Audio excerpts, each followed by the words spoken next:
প্রিয় দর্শক, আপনারা দেখছিলেন পৃথিবীর সবচেয়ে গণতান্ত্রিক নির্বাচনের দেশ ভারতের লোকসভা নির্বাচনের উপর একটি তথ্যচিত্র। এটি নিয়ে আমরা কথা বলবো। আমাদের সঙ্গে যুক্ত হবেন একজন বিশেষ অতিথি। চলুন কথা বলি তার সঙ্গে। আজকে আমাদের সাথে যিনি যুক্ত আছেন তিনি ব্যারিস্টার ফয়সাল আহমেদ, রাজনৈতিক বিশ্লেষক। আসসালামু আলাইকুম। আপনাকে এবং সমস্ত দর্শকদেরকে। আপনি কি আমাকে শুনতে পাচ্ছেন ক্লিয়ারলি? জি, আমি আপনাকে শুনতে পাচ্ছি। জি, আমাদের শুভ সন্ধ্যা অনুষ্ঠানে আপনাকে স্বাগত। জি, স্বাগতম। Thank you. জি, ধন্যবাদ। আপনি নিশ্চয়ই আমাদের তথ্যচিত্রটি দেখেছেন এবং এই বিষয়ের উপর আমার কাছে বেশ কিছু প্রশ্ন রয়েছে। আপনার কাছে জানতে চাই আপনার এই বিষয়ে মতামত। আমি চলে যাচ্ছি প্রথম প্রশ্ন। আমার প্রথম প্রশ্নটি হচ্ছে, ভারতের লোকসভা নির্বাচনের প্রথম ধাপেই শুরু হয়েছে নানান বিতর্ক। ইতিমধ্যে বিতর্কিত হয়ে পড়েছে নির্বাচন কমিশন। ভারত কি তাহলে বাংলাদেশের পথেই হাঁটছে? আপনার ব্যাখ্যা কি? আমি ব্যাখ্যায় আসছি। ধন্যবাদ আপনাকে এত সুন্দর একটা কোশ্চেন করার জন্য। সেটা হচ্ছে আমি আমার নলেজ থেকে যতটুকু জানি আমি আমার থটটা শেয়ার করবো আপনাদের সাথে এবং দর্শক শ্রোতাদের সাথে। সেটা হচ্ছে ভারতের এই লোকসভা নির্বাচনে বিতর্ক অনেক আগে থেকেই এখন শুরু হয়েছে। আপনি সব দর্শকরা অনেকেই অবগত আছেন যে নরেন্দ্র মোদী, যিনি বর্তমান ইন্ডিয়ান প্রাইম মিনিস্টার, উনি যদি এই 2024 এর ইলেকশনে উইন করেন তাহলে উনি third second prime minister in the history of India, যিনি জওহরলাল নেহেরুর পরে থার্ড কনজিকিউটিভ টার্মে জয় সিকিউর করবেন। এখন ইন্ডিয়ান ইলেকশন যতটুকু অবজার্ভ করার আমার সুযোগ হয়েছে তার থেকে একটা বিষয় আমি ক্লিয়ার। সেটা হচ্ছে দুইটা জোটের মধ্যে এই ইলেকশন। একটা হচ্ছে আপনাদের প্রতিবেদনও দেখলাম বা আমার স্টাডিও যেটা আমাকে সমর্থন করে, ইন্ডিয়া জোট বা ইন্ডিয়ান অ্যালায়েন্স, যেটা কংগ্রেসের নেতৃত্বে সবচেয়ে প্রাচীন রাজনৈতিক দল ভারতীয় কংগ্রেস, যারা ব্রিটিশ বিরোধী আন্দোলন হতে এখন পর্যন্ত ইন্ডিয়ার রাজনীতিতে সবচেয়ে বড় অবস্থান ধরে রেখেছে। আর একটা হচ্ছে এনডিএ অ্যালায়েন্স, যেটা বিজেপি সহ প্রাইম মিনিস্টার নরেন্দ্র মোদীর নেতৃত্বে। এখন বিরোধী দলের এই ইন্ডিয়ান অ্যালায়েন্সের দাবি হচ্ছে, আগে ইন্ডিয়ান বাবা সাহেব আম্বেদকর 1947 সালের 15ই আগস্ট ভারত স্বাধীন হওয়ার পর থেকে যে কনস্টিটিউশন করেছেন, ওখানে ইলেকশন কমিশনের যে সেই ছিল ইলেকশন কমিশন নিয়োগ হবে তিনজন ব্যক্তির উপস্থিতিতে। একজন হচ্ছে prime minister, opposition leader and the chief justice of India. এই 2018-এ নরেন্দ্র মোদী ক্ষমতায় আসার পর উনি ইলেকশন কমিশনের এই লকে চেঞ্জ করে এখন উনি প্রাইম মিনিস্টার এবং বিরোধী দলীয় নেতা এই দুইজনের চিফ জাস্টিসকে ওখান থেকে বাদ দেওয়া হয়েছে। এই মতামতের ভিত্তিতে ইলেকশন কমিশনার নিয়োগ হবে। 3 মাস আগে 15ই মার্চে শিডিউল ডিক্লেয়ার করার আগে আরেকজন ইলেকশন কমিশন ওখান থেকে পদত্যাগ করেছে। সো প্রাইম মিনিস্টার মোদী এককভাবেই তিনজন ইলেকশন কমিশন এখানে নিয়োগ করেছে। এখন বিরোধী দলীয় যে ভারতীয় কংগ্রেসের যেই পার্টিসিপেন্ট ছিল, উনি হচ্ছে অধীর রঞ্জন চৌধুরী, উনি যাইতেও পারেন নাই ওই মিটিং এ। সো সরকারি এটা নিয়োগ দিছে, এটা ফার্স্ট। সেকেন্ডলি, তারা ইলেকট্রিক ভোটিং মেশিন যেটা ইভিএম, এটাকে বাদ দেওয়ার কথা বলেছে। থার্ডলি, এখন যেটা জনগণের সম্মুখে আসছে সেটা হচ্ছে ইলেকশন বন্ড কেলেঙ্কারি। 2017 একটা ল ওরা অ্যামেন্ড করছে, করে যে বৈধভাবে ইলেকশন বন্ডের মাধ্যমে 1000 থেকে একটা নির্দিষ্ট সংখ্যক 1000 দিয়ে শুরু হয়, তারপরে 10 কোটি পর্যন্ত ভারতীয় রুপি একটা কোম্পানি চাইলে এই ইলেকশন বন্ড কিনে একটা পার্টির ফান্ডে দিতে পারে, যেটা এখন পর্যন্ত 14 বিলিয়ন এ বন্ডে উঠেছে, যার হাফ অফ দি যে বিজেপির সমর্থনে বিজেপির পক্ষে আসছে। এন্ড থার্ডলি আমি যেটা বলবো সেটা হচ্ছে, ইন্ডিয়ার এই 73 ইয়ার্স এর হিস্ট্রিতে দুইজন চিফ মিনিস্টারকে, সিটিং চিফ মিনিস্টারকে তারা অ্যারেস্ট করছে ইলেকশনের ঠিক প্রাক মুহূর্তে দুর্নীতির অভিযোগ তুলে। একটা হচ্ছে দিল্লির চিফ মিনিস্টার অত্যাধিক পপুলার অরবিন্দ কেজরিওয়াল, আর একজন হচ্ছে হেমন্ত সোরেন নামে। এই হেমন্ত সোরেন হচ্ছে চিফ মিনিস্টার ছিলেন এই হিমাচল প্রদেশের। সো এই দুইজন চিফ মিনিস্টার ভিতরে, তারপর অপোজিশন জন্য লেভেল প্লেইং ফিল্ড নাই। তারপর সবচেয়ে বড় রাজনৈতিক দল ইন্ডিয়ান ন্যাশনাল কংগ্রেস, তাদের ব্যাংক হিসাব জব্দ করেছে। সো তারা বেসিক্যালি ব্যাংকের মাধ্যমে কোনো লেনদেন, ইলেকশন ব্যয় কোনো কিছুই করতে পারেন না।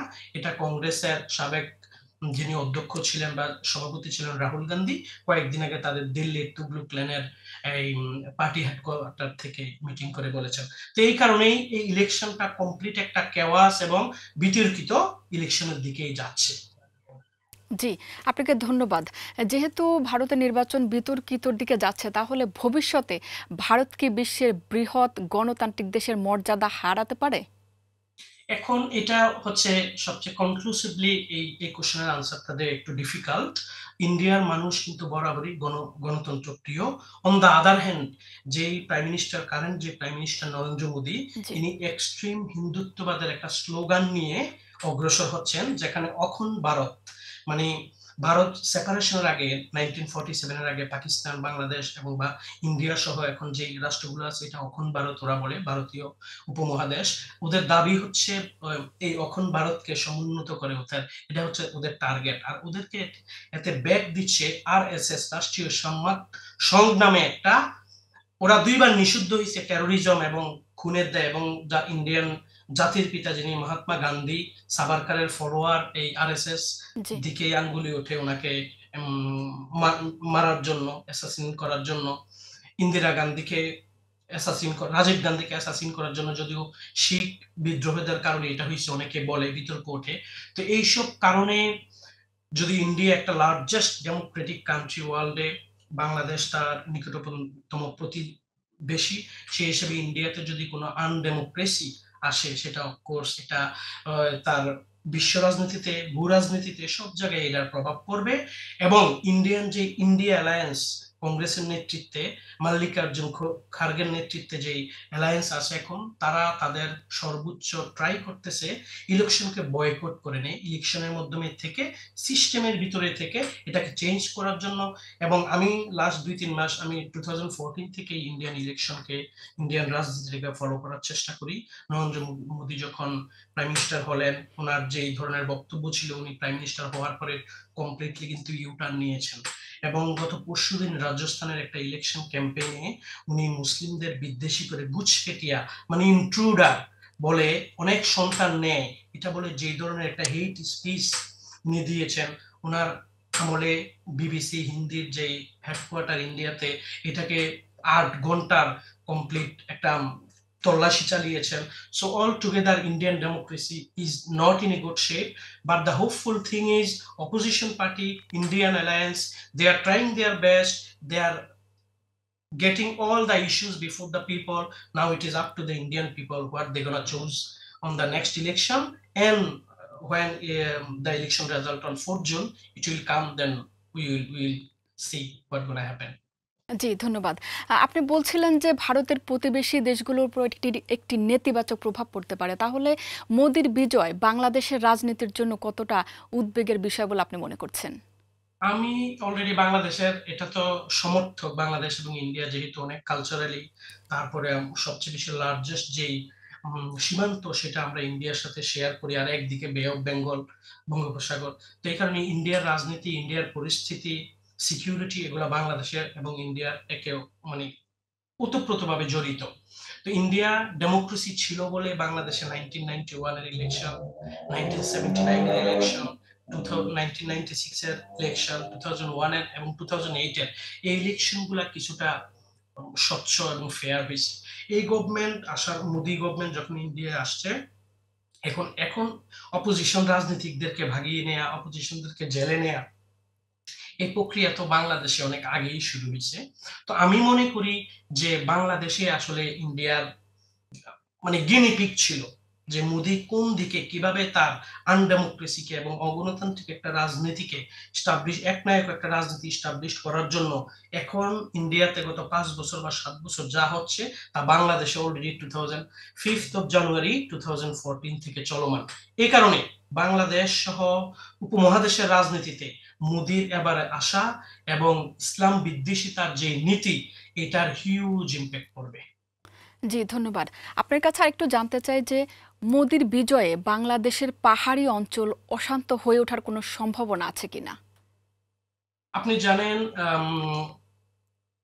1990 দশক পর্যন্ত পার্বত্য অঞ্চলগ্রামে কিছুটা অশান্তি ছিল। জি, বাংলাদেশের সবগুলা গভর্নমেন্টই মোর অর লেস এটাকে কন্ট্রোলে আনার জন্য অনেকগুলো ইনিশিয়েটিভ নিয়েছিল।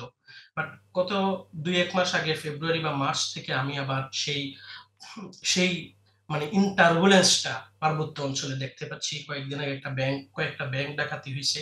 সো এটার তো কিছুটা ইমপ্যাক্ট, যেহেতু বাংলাদেশী ওদিক দিয়ে ইন্ডিয়ার সীমান্ত। সো এজ এ বাংলাদেশী আমি ফ্যাক্ট অ্যানালাইজ যদি করি, আমি নির্দিষ্টভাবে কাউকে অবশ্যই পয়েন্ট আউট করব না, but there is an impact যে সামহাউ কেউ তো তাদেরকে হেল্প করছে অস্ত্র এবং বিভিন্ন জিনিস দিয়ে, জি, সাহস দিচ্ছে এবং মদত দিচ্ছে। এবং কয়েকদিন আগে বাংলাদেশের যিনি বর্তমান পররাষ্ট্রমন্ত্রী হাসান মাহমুদ সাহেব, উনিও বলেছেন যে পার্শ্ববর্তী একটি দেশ ওদেরকে সমর্থন দিয়ে যাচ্ছে। এখন এই পার্শ্ববর্তী একটি দেশ বলতে উনি কোন দেশকে বুঝিয়েছেন এটা উনি স্পেসিফাই করেন নাই, যদিও আওয়ামী লীগের সাধারণ সম্পাদক বলেছেন, এটাকে অস্বীকার করেছেন। সো সেই ক্ষেত্রে এই সিচুয়েশন যদি পার্বত্য অঞ্চলের অশান্তিটা আমরা বিগিনিং থেকে কনসিডারেশনে নেই এবং এটাকে অ্যানালাইজ করি, তাহলে আমি মনে করি একটা সুস্থ, সুন্দর, ডেভেলপড ডেমোক্রেটিক বাংলাদেশ ইন্ডিয়া হুমকি মনে করে, বিকজ ইন্ডিয়া অলওয়েজ বিলিভ করে ডিভাইড এন্ড রুলের পলিসি। জি। ধন্যবাদ আপনাকে। আপনার কাছে আরেকটা প্রসঙ্গে জানতে চাই, সেটি হচ্ছে যে বাংলাদেশের ভারত হটাও আন্দোলন ভারতের এই নির্বাচনকে কোনো প্রভাব বিস্তার করছে কিনা? আপনার কি মনে হয়? এক কথায় আমি বলবো যে যারা conscious citizen of India, educated citizen, they might take it seriously.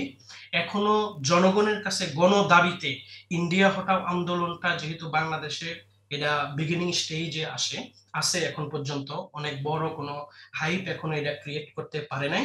এবং ইন্ডিয়াতে আপনি জানেন, ইন্ডিয়ান মিডিয়াকে এখন গদি মিডিয়া বলে সম্বোধন করা হয় অনেক সুশীল জি, সমাজ, এবং এটা আমার কথা নয়, এটা ইন্ডিয়ার অনেক সুশীল সমাজ এবং রাইটারদের মানে কথা এবং লেখা থেকে আমি পেয়েছি, তাকে গদি মিডিয়া বলে। দ্যাট মিনস বিজেপির যে পলিসি, বিজেপি এবং বর্তমান যে হিন্দুত্ববাদী সরকারের যে পলিসি, এইটাকে most of the popular সোকল popular media এটাকেই প্রচার করে, এটাকেই রিপ্রেজেন্ট করে জনসাধারণের সামনে। এই কারণে আসলে এই জিনিসটা এখানে ইন্টারলিঙ্কড হয়ে গেছে আমি মনে করি। জি, আপনাকে অসংখ্য ধন্যবাদ এতক্ষণ আমাদের সঙ্গে থেকে আপনার গুরুত্বপূর্ণ মতামত দেওয়ার জন্য। দেখা হবে অন্য একটি শুভ সন্ধ্যা অনুষ্ঠানে। সে পর্যন্ত ভালো থাকবেন, সুস্থ থাকবেন। আসসালামু আলাইকুম। ওয়ালাইকুম সালাম, আপনাকেও ধন্যবাদ আমাকে আমন্ত্রণ জানানোর জন্য। জি। প্রিয় দর্শক, দেখতে দেখতে আমরা অনুষ্ঠানের একেবারে শেষ প্রান্তে চলে এসেছি। সময় হয়েছে বিদায় নেবার। তবে তার আগে আরও একবার জানিয়ে দিচ্ছি, আপনাদের সকলের প্রিয় এই শুভ সন্ধ্যা অনুষ্ঠানটি নিয়মিতভাবে প্রচারিত হয়ে থাকে প্রতি সোম থেকে বৃহস্পতিবার সন্ধে ৬টায়। এবং একই সাথে আপনারা চাইলে এটি বাংলার ইসলাম চ্যানেল বাংলার যে ফেসবুক পেজ রয়েছে সেটিতে উপভোগ করতে পারেন। এবং আজকে যারা আমাদের এই অনুষ্ঠানটি মিস করেছেন তারা চাইলে আবার রিপিট টেলিকাস্ট দেখতে পারবেন আজ রাত ১২টায়, আগামীকাল ভোর ৬টায় এবং দুপুর ১২টায়। আজকের মতো এখানেই বিদায় নিচ্ছি। দেখা হবে অন্য একটি শুভ সন্ধ্যা অনুষ্ঠানে। সে পর্যন্ত ভালো থাকবেন, সুস্থ থাকবেন। আল্লাহ হাফেজ।